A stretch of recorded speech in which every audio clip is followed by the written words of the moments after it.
Well, ladies and gentlemen, boys and girls, I want to thank you so much for tuning in to this episode, this section of the show. This is going to be our Black Panther Wakanda Forever spoilers movie review, not part one, not part two, not part three, but part four. This is a big anticipated movie. It was one of my most anticipated films of the year, and I knew there was going to be a ton of coverage on it. Also, if you're just now joining, there will also be an audio only version of this specific part of the show as well. Audio only on SoundCloud and all of these places that you see right here on your screen. And if you do want, I mean, we got Lamont and we got Larry right here, but if you still want every opinion, every perspective, every angle of this film, you can subscribe to my channel. You will have my thoughts on my pregame before I saw the film for the first time, just what my expectations were. You will also sure, you're looking over your shoulder. You see that? Yes, yes. You will also get my fresh out of the theater reaction, what I thought immediately after I saw the first film. You will see for the first time. I have my non-spoiler review for the film, non-spoilers, if you want to check that out. I also have my part one spoilers discussion with E-Man, with E-Man's movie reviews, and Elliot with movie files. And that one right there, guys, I mean, you know, we're super duper comic book heads. You know, we talk about this stuff all the time. And we also broke down the mid-credit scene as well. So these are all separate videos. And the reason why I said it like that is part two of the spoilers review was done with my friend Malcolm Toussaint, who I started my YouTube channel 10 years ago. And I'm a blockbuster person. I like the big tentpole films and the comic book adaptations. Malcolm does not. He's cool with it, but he's more, his favorite type of movies is independent, you know, indie films. You know, he's not really into the big stuff. So he's not really into comic books as well. So I wanted to get a completely different perspective. We also had to get the perspective of a young lady, and I don't even have that image up right now, but it was part three of our spoiler discussion that I had with Kimberly Curran from Southern California. I had to get the perspective of a lady, and she was able to grace me as well going live yesterday. And we had a lovely 2.5-hour discussion. There goes the image right there. But now, guys, we are here. That was part three, but now we're here for part four. I got my man Lamont, I got my boy Larry Killmonger, and I am dying to hear what he has to say. And I'm pretty sure you guys are too, because y'all been hitting me up all week. Where's Larry? Where's Larry? Where is Larry going to come in part two or part three? Where's Larry? But he is here for part four. And so at this time, I've seen the film I've seen the film twice. I believe Lamont, you've seen the film at least once or twice. Lamont, you've seen it 4 times. Oh my! Oh, wow. Okay, 4 times. Okay. Wow. And Larry, how many times have you seen the film? I've just seen it once. I've just seen it once. Okay. I'm not a special Negro, so I don't get the advanced seating and advanced tickets and screenings and all that stuff like y'all special ones. And before I give them, I'm gonna give the mic to you first, Larry. But I gave the film a 6.5 out of 10. I believe Elliot gave it a 3.5 out of 5. I think E-Man gave it a 7 out of 10. My homeboy Malcolm gave it a B-. Kimberly gave it a 6.5 out of 10. And so with the only rating we have left is from you guys. And so Larry, of course, I don't want you to hold back, bro. I want you to let us have it on how you feel, unfiltered. I want you to talk about the stuff that you like, the stuff that you hated, the stuff in between. But I'm gonna hand it to you, sir. What were your general impressions of the film? The floor is yours. I'm gonna say I'll give you my rating first. I was going to give it a 3.5 out of 10, and I thought, okay, maybe that's being a little bit too harsh, so I bumped it up a little bit to a 4 out of 10. And I will say I'm giving it a 4 out of 10 because I thought that the costumes were fantastic. I mean, the production values were high, as you would expect from a big blockbuster, movie, Marvel movie like that from Disney. But that's where it stopped for me, because I thought that the story was just weak. I thought it lacked emotional depth. I think the way that they handled the funeral with T'Challa, where it really felt like they were trying to mix in a funeral, sort of a movie funeral for Chadwick Boseman with T'Challa all in one. and it really felt like they were just doing lip service. It didn't seem like it was so fast, and it just didn't seem like they kept showing these clips beforehand, before watching the movie, and it made you feel like you were really going to get this sort of emotional, sort of in-depth thing going on in the movie, and it really didn't. It felt like it lacked emotional depth to me. It did. I wasn't left feeling any kind of way once that scene was over, and I wasn't really convinced with Shuri's, with Shuri's, as she was always sort of in this mode where she was grieving. I wasn't really convinced with that. When Queen Ramona was killed, I didn't feel anything. They didn't, the way they did her death. I just didn't like, the whole film to me just lacked emotional depth. I wasn't feeling anything that was like, oh damn, or anything. I didn't feel any great moments of elation, except for when I saw Killmonger. You know, then I was like, oh damn, that's my man's in them. But other than that, I didn't really have anything that made me feel really great or really bad. It was just very flat. So you didn't cry? You didn't cry or shed any thug tears or anything like that? I didn't cry. I didn't really laugh. Like, there were a couple of parts where there were sort of chuckle jokes. Like, there wasn't any belly laughs or anything that really made you go ha ha ha. I was just sort of like, oh, okay, that was supposed to be amusing. I get that was supposed to be a joke. I get that, maybe you crack a smile, but I didn't. It was overall, I thought the story and the performances outside of Angela Bassett were really weak. I thought they were all weak. I thought Okoye's performances were what to be expected based on the last one. From what we have seen of her in the last Black Panther, and from what we've seen of her and in Endgame and such, her performances were to be, they were what I expected. They were good, but they weren't fantastic. I was a little disappointed we didn't really get to see what's her name, the chick that showed up. She kept showing up in Falcon Winter Soldier, or Falcon, excuse me. Valentina. Yeah, we didn't really get to see. The Dora Milaje, the one that kept on meeting with Ayo. Yeah, Ayo. We didn't really get to see her much, and I thought maybe she would have a more prominent role. You got to see her get a big kiss on the forehead. Yeah. Towards the end. Lamont, jump in there, man. Oh, I'm sorry. Go ahead, Larry. My fault. I just wanted to say, as far as like my main issue with this movie was the fact that we didn't have any real men in there. One of the things about Black Panther, that the original movie, that was so special to me, was that there was this celebration of Black men and women working together in harmony in making this thing really special, this country special, the sort of the culture special, everything.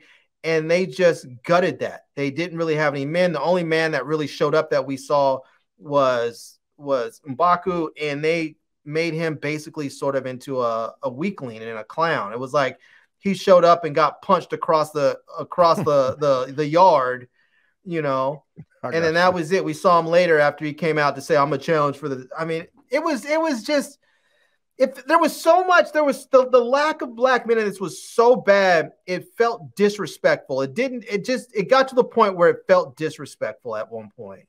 Okay. I'm gonna come back to that. Because I agree with I hear what you're saying. Lamont, general impressions of the film, sir.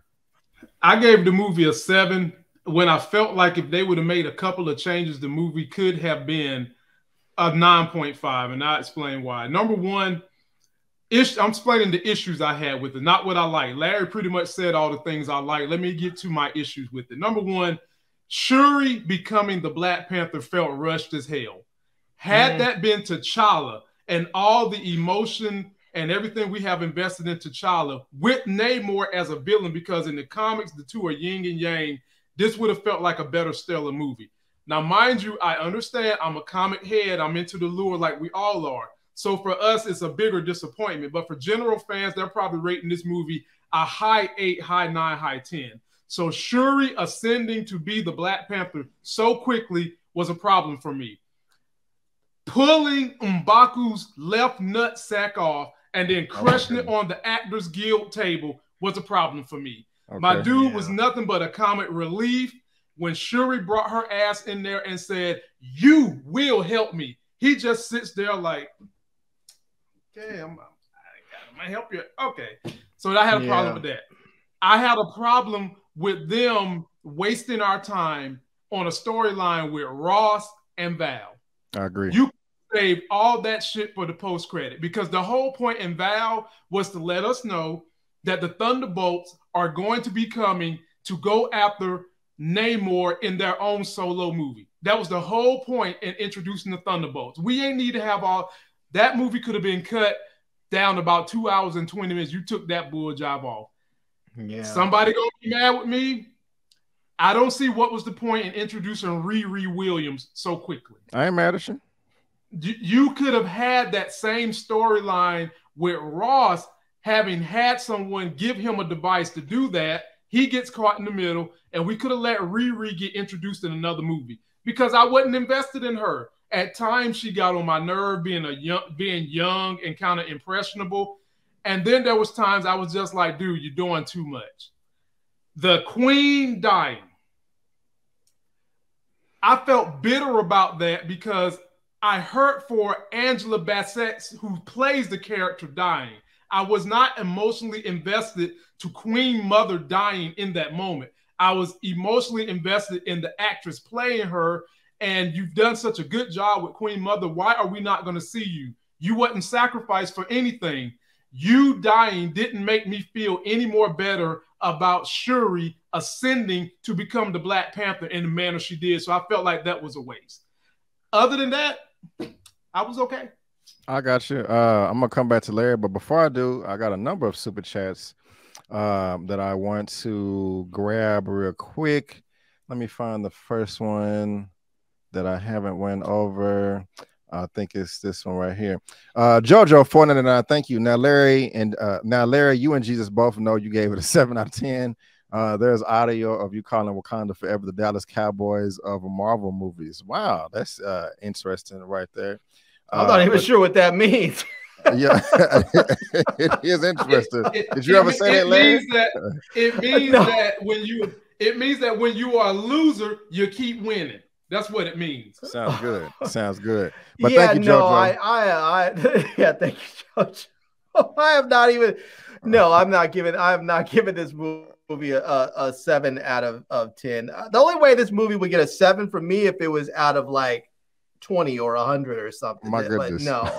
Thank you, Jojo. I appreciate it. I'm not giving this movie a 7. Socionic, I'm butchering that. 499. Thank you.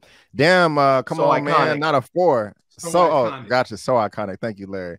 Yeah, thank you. I appreciate it. Also, Eric Iverson, $5. Thank you. How does Shuri learn how to fight that quick when it took T'Challa his whole life? I've seen different opinions on both sides, but I'm not blaming you for asking, Eric, but thank you so much for the super chat.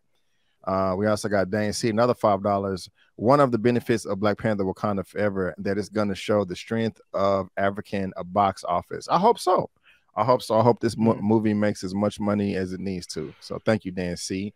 Also, another one from Jojo 189. That movie had Brandon looking constipated. I was the first time I walked out the theater. I was pretty frustrated, but thank you for the funny commentary, Jojo. And the last one right now from Eric Iverson, $5. LOL, how did Riri build stuff so quick that took Tony Stark years? To address that, it took her a few years to build her suit, because I do remember her saying that. It took her a couple of months to build the machine that could take vibranium. So the few years is believable to me for the suit. Because she said off and on, I've never built a machine that can detect vibranium, so I'm not sure on that part. But thank you so much for the one that detected vibranium. She said it took her about 3 months, but the suit, she said it took her a few years. And the suit that she built when she was in Wakanda, it was easy for her to build because she had already built a suit, and now she had all the technology of the Wakandans to use. So that one she was able to build fairly quickly. So yeah, that makes sense. That makes sense. And now, in the comics, she was smarter than Tony Stark at a young age anyway. Yeah, and then Mara Sharice got the comment right there, so I love that it's synced.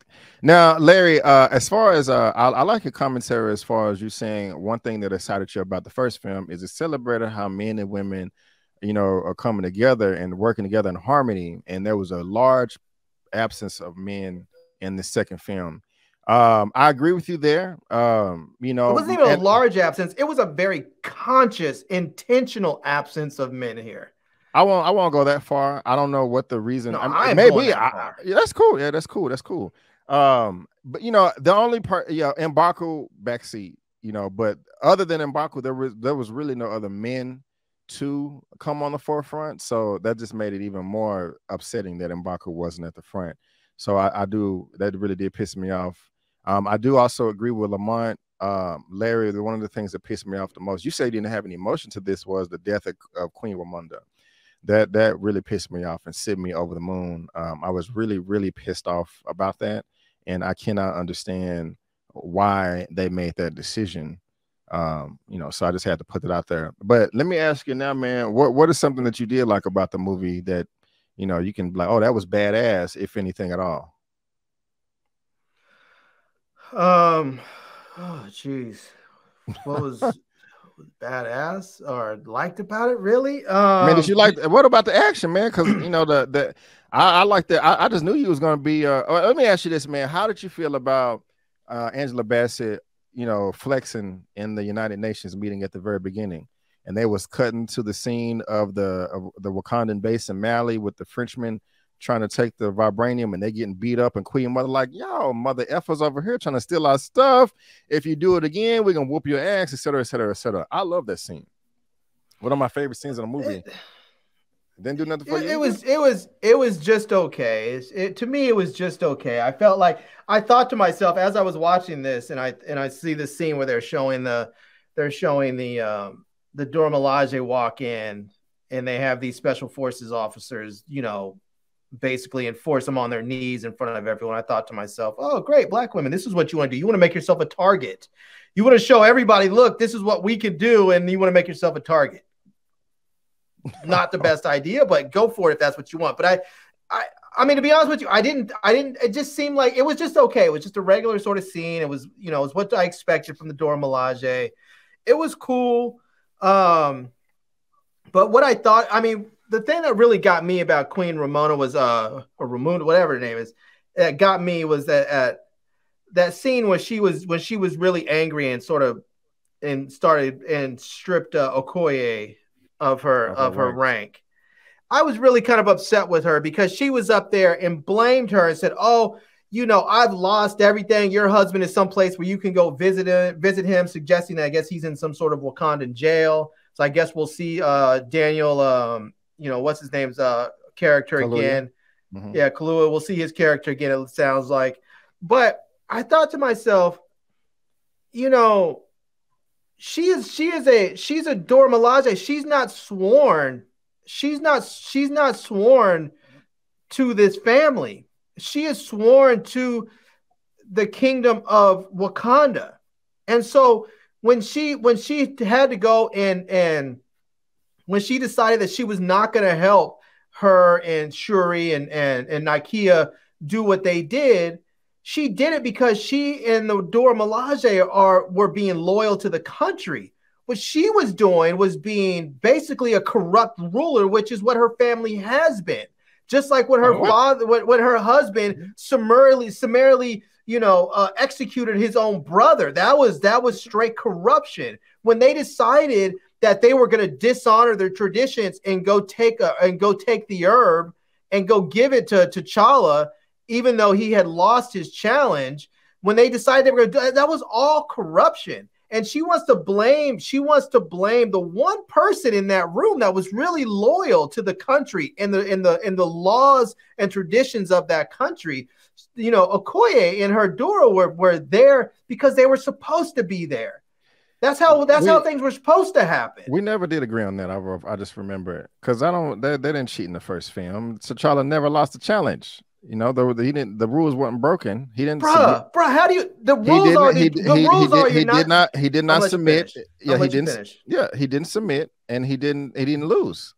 Okay, Now let me tell you why. Let me tell you why that's wrong. First of all, the rules are no one is to interfere with the challenge. Give me a timestamp. Hold on. No one is to interfere with the challenge. The challenge was interfered with at least twice.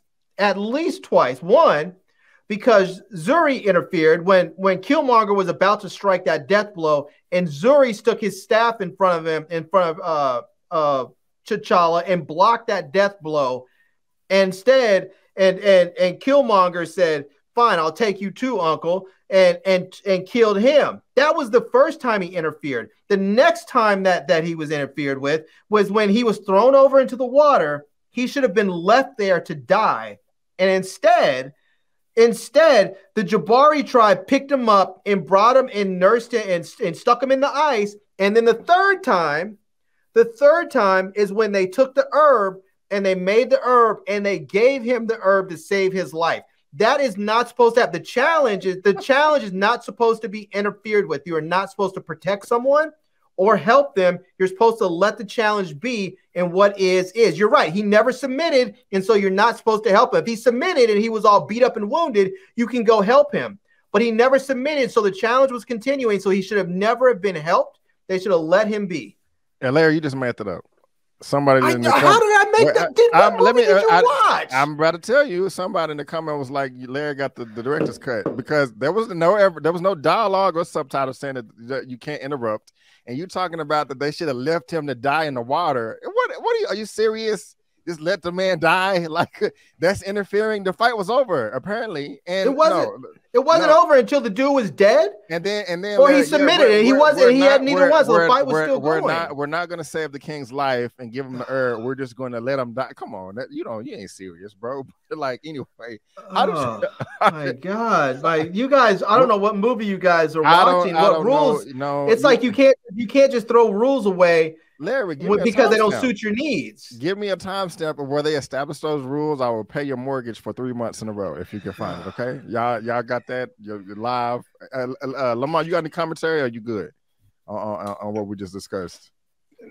No, you pretty much spoke for me. It ain't no need me hogging up airtime. Okay. You spoke for me. Larry, how'd you feel about Namor? What did you like about Namor? It had to be something to like. I like some stuff about him. I mean, I like the dude could fly. I mean, that was kind of cool to see. I mean, I kind of, you know what it would have been? This is the thing. This movie was all about the women of Wakanda. They should have just called this movie WoW, and they shouldn't have made it a movie. It should have been called The Women of Wakanda, and that should have been it. Because it shouldn't have been a Black Panther movie. It should have been just called WoW, The Women of Wakanda, because that's what the movie was about. And they should not have made this movie a movie. They should have made, if they had just called this movie WoW and made it a series, I would have had no problem with it. Even if they would have taken the Black Panther name off of it and just called it The Women of Wakanda, I would have had no problem with it. But the fact that they called it a Black Panther movie when it really wasn't, they should have made this a series, like a 10-episode series. And they should have spent like 2 or 3 episodes just focusing on Namor and their underwater empire right there.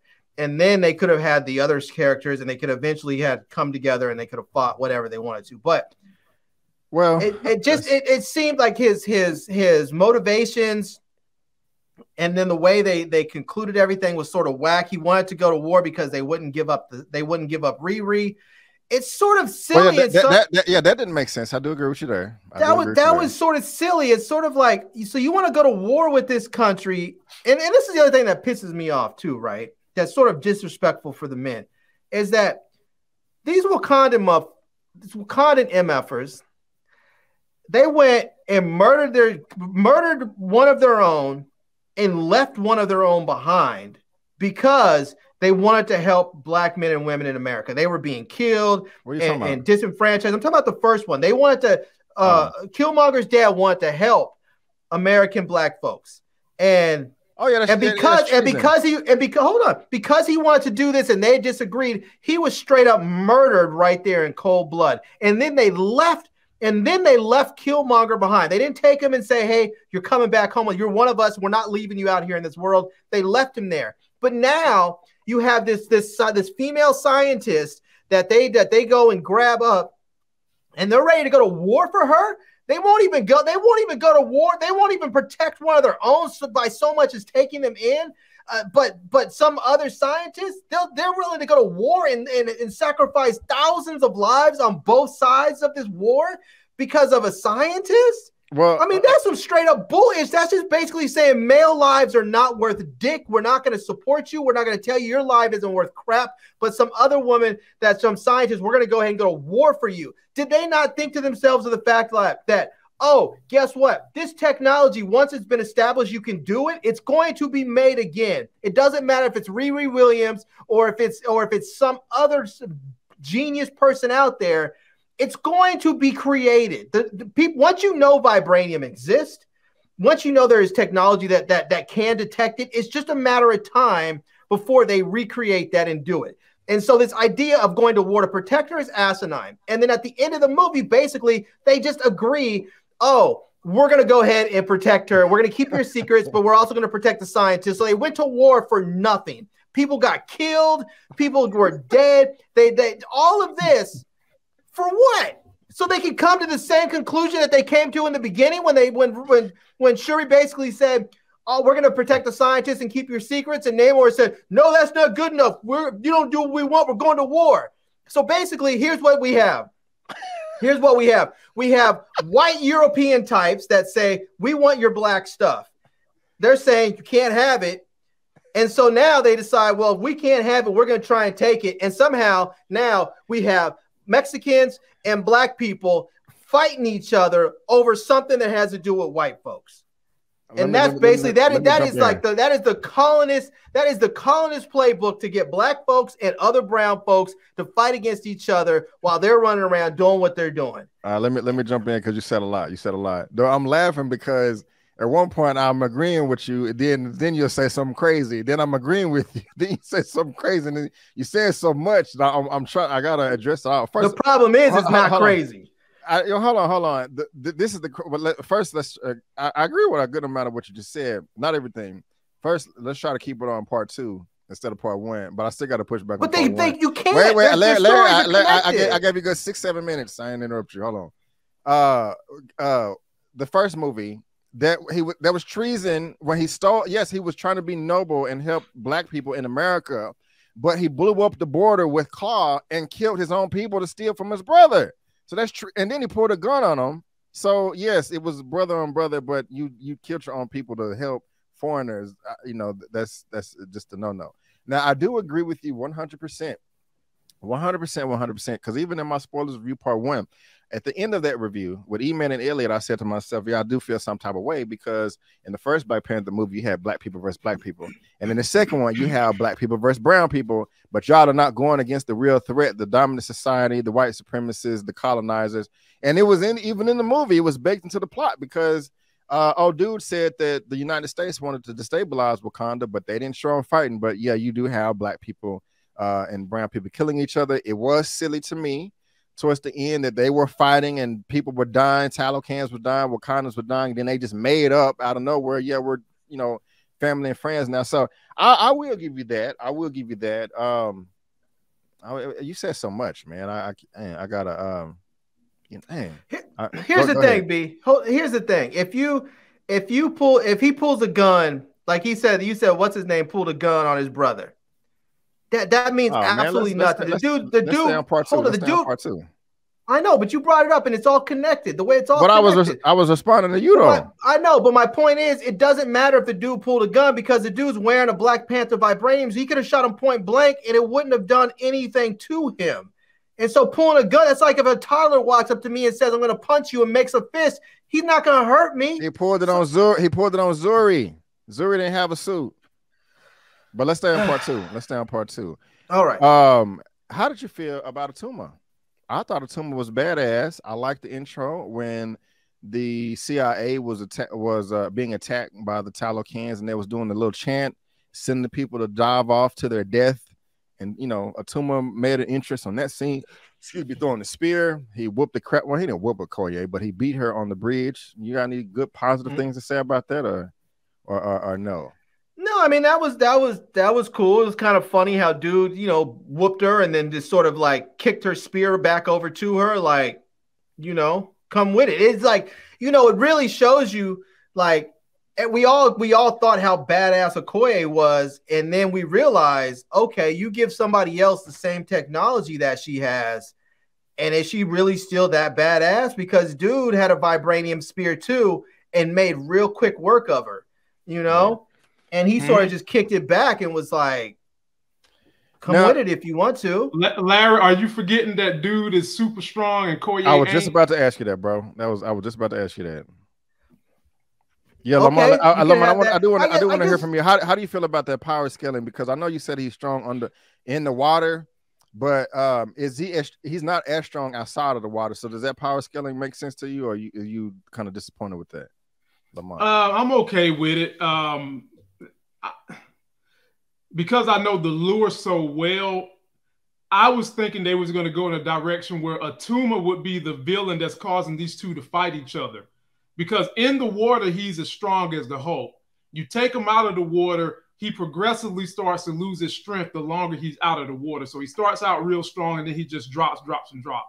But for what they're doing in the MCU, I was fine with Attuma. I thought he was fine.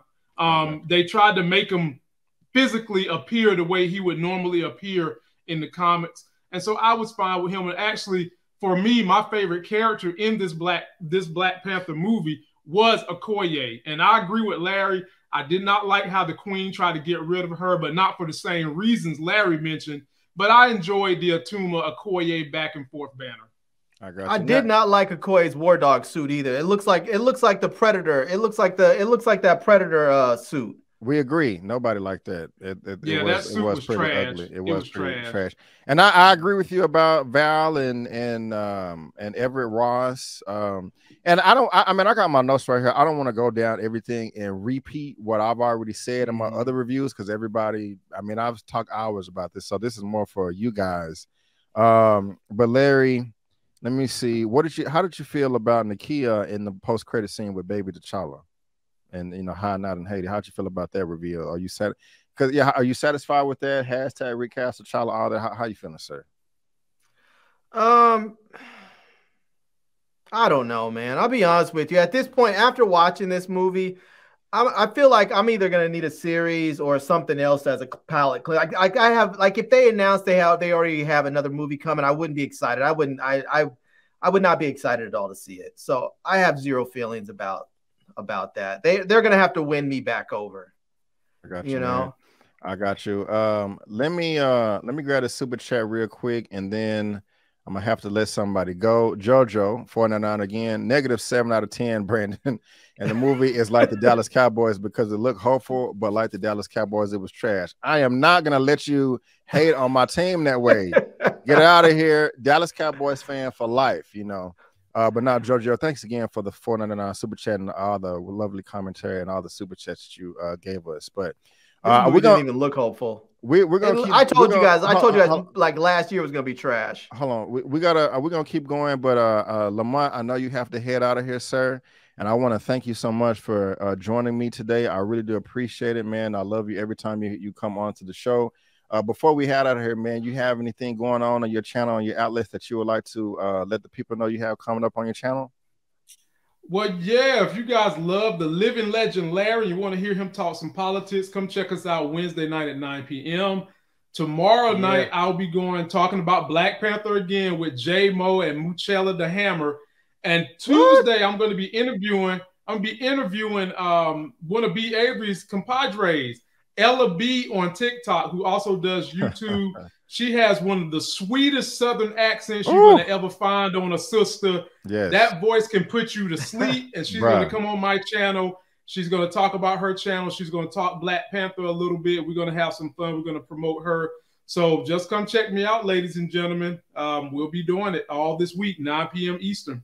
There you go. And he's right. Her accent is to die for. I absolutely love it. But Lamont is right here on the first row on my channel tab. And again, this is what his channel looks like. Let's help this man get to 150,000 subscribers as soon as possible.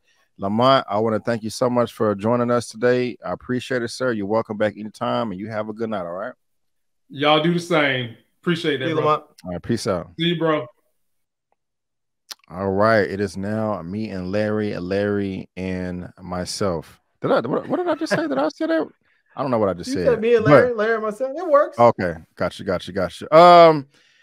One of the things, yeah, again, I don't want to just beat a dead horse, man. I mean, I agree with you about Riri. I feel that Riri and Aneka should not have been in the film at all. I feel that it was wasted screen time. Riri would, I mean, the first time I saw the movie, Larry, I was super annoyed with Riri. She got on my nerve, but the second time around, I did like her a lot more. I don't know, I was able to kind of resonate with her just a bit more. She was still a little bit extra in the college room with the throwing the radio, but she works for me. I still want her to win. I like Dominique Thorne as an actress. She was great in Judas and the Black Messiah. And I do want her to have a great Disney Plus show. I do. I want the Captain Marvel sequel to be great. The first movie wasn't. I enjoyed Jane Foster and Thor Love and Thunder. I was really looking forward to She-Hulk, but that was pretty disappointing. And I actually like the Black Widow movie. I'm saying all that, guys, because I'm not one of those people that jumps on the MCU train. I'm not a part of that. I don't pay attention to it. And I'm not over here talking about that the Disney has an agenda. Maybe they do, but that's just not where I'm coming from. But like you said, Larry, I do agree with you that there was a absence of male presence, and so I am happy with Queen Ramonda, Shuri, Okoye, and Nakia leading the film. I wish M'Baku was right there next to them, but he did get put in the back seat and kind of made it look like a weakling. And I just feel like the screen time that Anika and that Riri, that screen time could have went to M'Baku.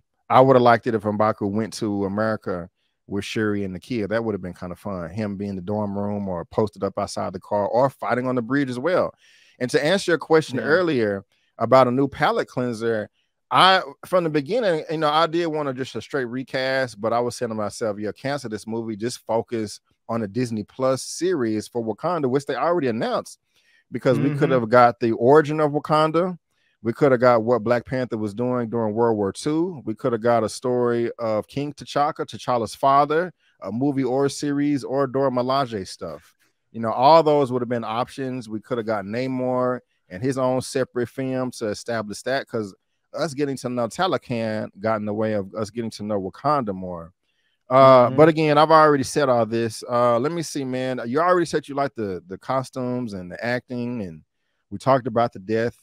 Some of the acting. I like the costumes. I mean, I think Angela Bassett did a fine job. I think we didn't really get much from Nakia. I feel like her role was really minimized, and she was sort of almost as a bit player in a lot of ways. And Okoye, I got what I expected out of her. I got what I expected out of her. I didn't think Shuri did. And this just may be Letitia Wright's thing. And I know people are going to hate on it because they're going to think, oh, you're just being a misogynist, you're being this and that. I don't think that Letitia Wright right now as an actor is someone that can carry a film. I don't like her as a leading lady. I don't think she has the chops yet to carry a film. She didn't carry this one. It was weak. Her performances were weak, and I didn't like them. And through all of this, when you look at all of this, it was like we had Black Panther on screen for what, like 8 minutes or something like that. Yeah. Even that 5. We didn't really get much of a Black Panther at all. And it was like can you even call her a Black Panther? She didn't go through any kind of challenge to get it. She didn't take the herb. She created some bootleg synthetic version of it. It worked. Yeah, maybe. We don't know what kind of side effects there may be, I gotcha. But I don't know. If you want to say it worked, it worked. Sure, it worked. People take opioids. They take synthetic heroin. It works to get the same high, I guess, But I thought her performance was weak. Really, if you want to recast anybody, recast Shuri. Find a stronger actor to play that role, because I don't think either that or relegate her back to sort of a a tier 2 star in the movie, not trying to play a leading role because she wasn't strong enough to lead.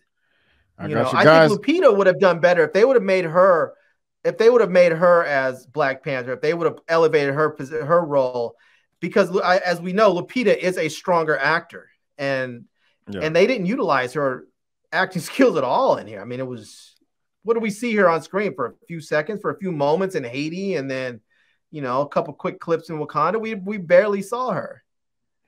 Yeah. I feel you, man. Somebody says, why didn't you just freeze? And then after all that, she dips. Why, after all of that, Shuri dips and goes to Haiti? Why do you need to go to Haiti to burn your brother's clothes? No, that is something I agree. I disagree with you there. Why not do it in Wakanda? Because she had to find, she had the mama set it up because she had to meet her nephew, But guys, I'm at 41,850 subscribers. I need 150 more to get to 42,000. Can I get there before the end of the stream? And also, guys, I see that we have 328 people watching right now with 221 thumbs up. If I can get 300 thumbs up before we head out of here, guys, I really appreciate it. So please thumbs up the video. It really does help out with the YouTube algorithm. So Larry, what else do you want to get off your chest, man, as far as this film is concerned? Is there anything that, that you like, you didn't like, that you want to talk about? Because I've already talked about this ad nauseum, and I don't want to beat a dead horse, but this is your show, man, to let us have it, or anything you need to talk about as far as this film is concerned, and what we have talked a lot about a lot of stuff as far as like we talked about this whole sort of allowing this sort of colonial mindset to kick in with us, where they're just sort of allowing Black and brown people to keep fighting each other. It starts off, like you said, with Black on Black people fighting, and then it was Black on brown. It's just, and the whole thing, all that fighting, all that war was just for naught. They just came to the conclusion that was basically proposed in the beginning. We'll work together. We'll keep your secrets. We'll work together, and you're not killing the scientists. Right. Namor's motivation was weak. I do like the fact that, I like his question initially, like, hey, man, your son, I know he's not here anymore. He made this decision. Now we got people looking at us. We need to talk about this. But when he got the scientists and Shuri was trying to work it out with him, he's like, no, I want to burn down the world. I was like, bro, from something that happened, 400 or 500 years ago, that just wasn't enough for me. But real quick though, did you talk about Killmonger other than just saying that you liked it? I was glad that he showed up. I felt like they should have done something more. It was like, okay, you need to go out there and get some revenge. But they didn't, like, they sort of minimized the fact that he was really trying to, like, she tried to make it seem as if he was just some sort of like angry, insecure dude that said to burn everything, and just because he didn't want anybody to come after him. I think they totally missed the point on that. He was trying to bring real systematic change. What he saw with the Wakandan royal family was corruption. He saw his dad there. He saw his dad murdered, with panther claws in his chest. He saw the way that he was treated. He saw all of this. He saw the way that they interfered with the challenge. He saw all this, and what he was trying to do was institute real change. And he didn't do this because he was insecure and didn't want anybody to come after him. It was nothing like that. I mean, it was just, I really wish they would have done more in that moment with him, to have a little bit deeper of a conversation with him and Shuri. Okay. I was disappointed. The way they did the men in this show really just was so disappointing. Because this is one of those things where people talk about sort of like the whole wokeness thing, and people becoming too woke, and I almost feel like they became too woke. It was so much like, we're going to try and get on the woman train. And it was like, you can support women, you can celebrate women without degrading men. And that's how it felt like they did. Like, they felt like this whole thing, like, for Black men, it was sort of like you've been shoved aside and marginalized to the point where we're almost not even acknowledging your existence or importance. And it just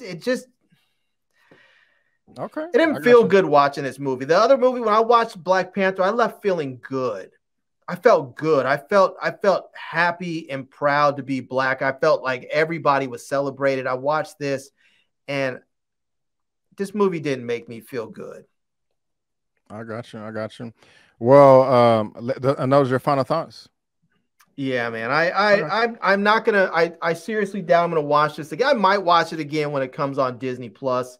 If I still have Disney Plus, I'm a little upset that they're raising the prices to $10.99. That's just ridiculous to go from what $7.99 to $10.99. That's a little ridiculous. So, I'll probably watch it again when it gets on Disney Plus. But this is like I can't even count how many times I've watched Black Panther. Sometimes when I'm editing, I just put Black Panther on in the background, just watch it.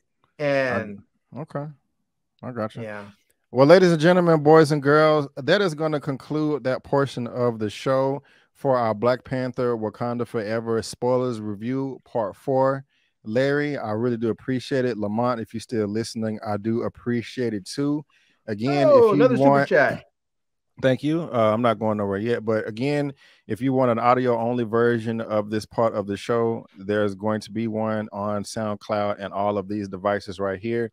And again, if you want my opinion on everything Black Panther Wakanda Forever, got my pregame, straight out of theater reaction, non-spoiler review, spoilers review part 1, spoilers review or mid-credit scene breakdown, spoilers review part 2, spoilers review part 3, and of course, it's a spoilers review part 4. Larry, I really do appreciate it. Thank you. And again, that is going to wrap up this portion of the show.